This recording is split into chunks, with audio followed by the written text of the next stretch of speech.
Okay, sa araw na ito, bali naglinis pala tayo dito sa gilid natin bahay dahil baka mapasukat tayo ng sa mga bro.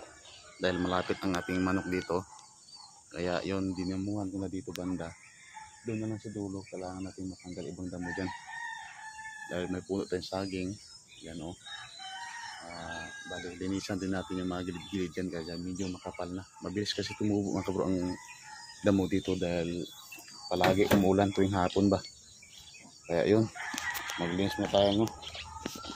Doon mas unahin natin sa dulo. Doon.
Yun na tanggal na yung mahaba mga kabro. Yan dito na bantis may spot ang saging.